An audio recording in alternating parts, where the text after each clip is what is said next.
The stunning collapse of 23andMe. The only thing I really know about 23andMe, I believe it's the one of those DNA companies where they have a DNA at home kit. They mail it to you. I believe you spit in it, and then send it back, and then they tell you after like a couple of weeks, I assume they tell you give you the report that says, okay, this is your ethnicity, this is where you're from, this is what your genes are. I'm not sure if it actually tells you. I believe some of them do tell you like you're prone to these diseases based on your DNA and stuff. I'm not sure if this company did it, but let's take a look. This is by Echelon, by the way. Okay, how many people have heard of Ancestry.com, or Yep. obviously, as per the title, 23andMe? For those that haven't, or Mm-hmm, those mm-hmm. that have but just don't know what they are, they're currently the two largest DTC genetic testing names in the entire world. DTC, or direct to consumer genetic testing, is basically the process of mailing a kit to your home, letting you spit in a tube, and then showing you all sorts of things about your DNA, such as Mm-hmm. predisposition for certain cancers, heritage, genetic profile, and even things like reconnecting with long lost relatives who are also in their database. It was I didn't actually know a about pretty that big part. fad back in the early 2000s, but over the years since, it's also become somewhat controversial. Yeah, it turns out this How kind so? of testing is basically a super advanced paternity test on top of everything else, which led to a lot of people accidentally discovering things that they really wish they hadn't known. Like Ah, parents okay. not being their real parents, or siblings that somebody was never told about, if you Regular get what I relationship mean, which isn't parent. their Wait, real wait. parent. Relationship parent-child, possible range parent-child, immediate family member. What does this mean? Confidence extremely high. Let me see. It comes to light as DNA testing gains. Oh, damn. Yeah. Siblings that somebody was Damn. never told about, if you get my meaning, which is a whole issue by itself. But despite that Mm-hmm. sort of danger, the novelty of having an in depth look at your genetic code can be a pretty alluring concept, and it turns out there's a pretty substantial market for it. Mm-hmm, According to mm-hmm. the Yeah, American Medical it's really popular. Association, roughly 100 million people have taken these tests so far, and that was back in 2021. The market as a whole is projected to be worth well over $8 billion by 2033, How would you and the protect number this of possible information, though, right? applications for this type of data That's the thing. itself are It's enormous. like if So, you what could hack it, if it gets hacked, you can get a lot of information about people, right? No. possibly go wrong? Well, that's a question best directed towards 23andMe, the holding company, because it Mm-hmm. turns out quite a lot can go wrong, leaving a once $6 billion Silicon Valley darling unicorn startup business to crash and burn completely, which is Mm. precisely what has now happened. Let's dive in. Kind of crazy. Let's take a look. 23andMe was originally founded in 2006 by three separate people: Anne Wojcicki, I think I'm saying that properly, Wojcicki, Paul Kusenza, and Linda Avey. There's not a whole lot about Paul Kusenza out there, so sorry, Paul, Mm-hmm. that's it for you. But the other two is where it gets interesting. Now, just to explain something real quick, Anne Wojcicki is part of the club. And if you don't know what I mean by that, Yeah. it's What is actually that? very simple. Anne Wojcicki was married at the time, they're divorced now, to Sergey Brin, co founder of Google. And her Oh, okay. sister is Susan Wojcicki, former CEO of YouTube. After the company was Ah, conceptualized okay. and founded by Linda Avey, she was the original architect. Anne Wojcicki comes on board and starts amplifying the business as much as humanly possible. She was big Mm. on promotion and advertising, as far as I can tell. One of her chosen methods of doing that, so it seems, was by targeting a sort of high society demographic. And Makes that's where we sense. get Makes things sense. called spit parties, which is literally just a bunch of rich and Lol. famous people getting genetically tested together because it's a social fad and they all know Interesting. each other. In essence, 23andMe becomes a beacon of elitist socialite trends in the world of Hollywood, venture capital, and even government.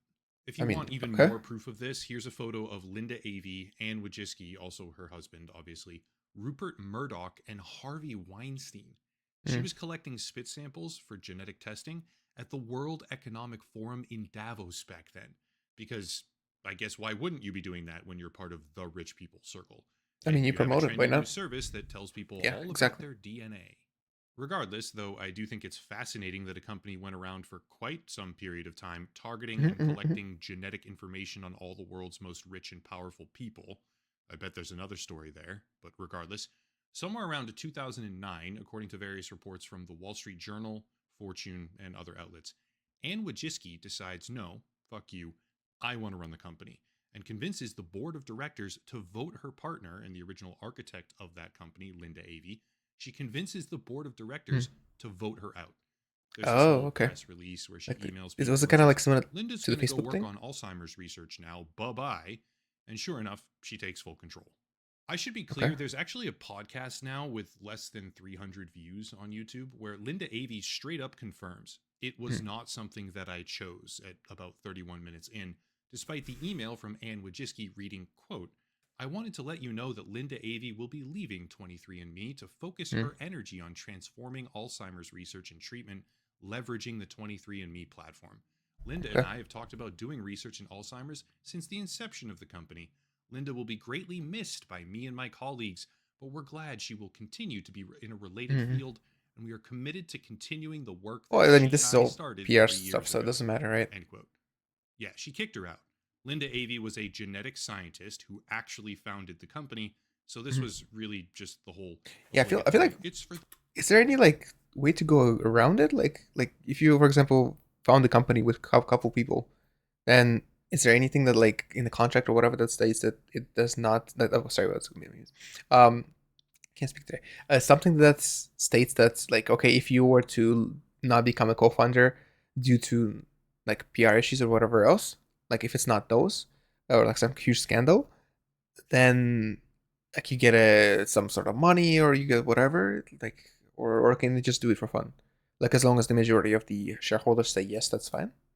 Seems kind of crazy, but the yeah, I'm best kind of the curious press about that. release being thrown out there by Ann Wojcicki, because she just backdoored the company.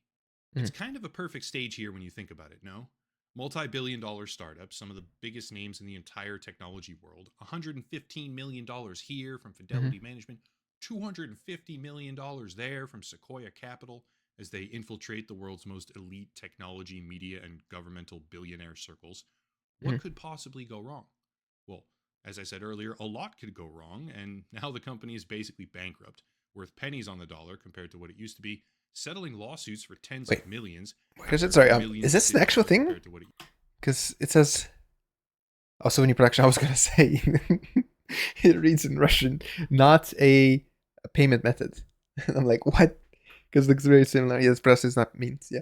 Because I was like, why would there be Russian in the Used to in be, the fake dollars? settling lawsuits for Okay, tens of makes sense. Makes millions sense. after millions of digital private records got leaked in a massive data breach, firing 40% of their entire workforce all at once, and the Yeah. superstar co founder who stabbed her partner in the back to take control in the first place is trying to take the company private again with an offer Okay. so insultingly bad and incompetent, the entire board of directors quits from underneath her just Oh, to screw with the plans. I don't know if I've interesting. ever seen a company flame out quite as hard as 23andMe. It's kind of amazing. All right, let's go one by one because I rattled off a whole bunch of things rapid fire, which need a lot more explanation. We'll Hmm. start with valuation. 23andMe Holdings is currently worth about $3 and change. So, oh, yeah. So for those of you who don't know how to read the stocks, but I mean, kind of self-explanatory. Over the 5 years, past 5 years, it lost 90. If you're not sure if you can read it right here, 98.36% value. So I mean, meaning it was roughly, let's say, in like, was it right now? It's already 2025, which is kind of crazy. But in 2020, it was around $200, right? And now it's like $3. So yeah, that is fun. So I actually did not know that they kind of crashed around 2021, late 2021. Interesting. Never heard of it before. Like I knew that the company exists and stuff and what they do, but like all those DNA companies do, I didn't know it's something's that bad. Wow, that's crazy. However, that Maybe that's gonna be Ubisoft soon. Who knows? Sorry, I had to throw a Ubisoft joke here. valuation is based on a 20-to-1 reverse stock split, which Like, what happened does in it? October of What does it mean? 2024. I have no clue what that means. Basically, the literal exchange was about to delist them for failing as hard as they had been. Oh, This means that the real price is actually like 16 pennies compared to its original IPO, which was about ah, $10, by the way, thereby meaning that the stock is down something like 99% in total. Great okay. job. Yep, Now, yep. a stock move like that Amazing. doesn't just happen for no reason, and a lot of it has to do with them not making enough money. People don't really come back and keep buying tests. It Mm-hmm. happens Yeah, once, people and the just keep customer selling is the usually stocks as done well. for good. But another big reason is this, which is a class action lawsuit among many such lawsuits after the Should we company try out? suffered a 5 month long sustained data breach, exposing the personal information of roughly 7 million people. As they say in the Yeah. cybersecurity industry, breach happens, a colloquial term, but rather than taking any sort of accountability for that breach, 23andMe decided, let's blame the customers. and put out this statement right Okay. here about how the breach had happened. They claim it was purely the result of credential stuffing. Well, credential stuffing doesn't matter. Well, it says, just to show the details what took place in findings. Okay, in early October, we learned that the threat actor accessed a select number of individual 23andMe accounts through a process called credential stuffing. So usernames and passwords that were used were the same as those used for other websites that had been previously compromised and otherwise available. Okay, we don't have any indication that there's data security within the security incident within our systems, and that 23andMe was the source of the account credentials used in these attacks. Okay, well, basically, yeah, they're saying that the people who got hacked had their accounts, so they used the same username and password for other places where those places got hacked. Okay, I see. About how the breach had happened. They claim it was purely the result of credential stuffing, which is where someone uses the same username and password that has already been breached on another platform prior to that, so they end up having their information stolen yet again. But if you actually Was read it the 7 million lawsuit, though? you find things that very, very much contradict that notion. How about this? Quote, although defendants' public statements seem to lay the blame for the hack on its customers' reuse of previously hacked passwords, technology experts have indicated that the hack was due to a loophole in the company's web design. Okay, well, that's As completely one different, to commentator be fair. noted, a researcher revealed that 23andMe had a significant loophole in its website design, allowing anyone to view a user's profile by entering a profile ID into the URL. Lol. That's stupid. So, for example, saying like 23andme.com/user/ and then you just type in like, 1, 2, 3, 4, 5, 6, 7 is yours, let's say, and then you put, instead of 5, 6, 7, you put in 5, 6, 8, and then if you click enter, it actually shows you without you having to actually sign in. So okay, that makes sense. That's kind of a that's kind of a glaring issue, as they said. Me working in like tech, okay, I kind of agree. Holy, that's really dumb. As the commentator stated, this is a glaring oversight for a company dealing with such sensitive data. End quote.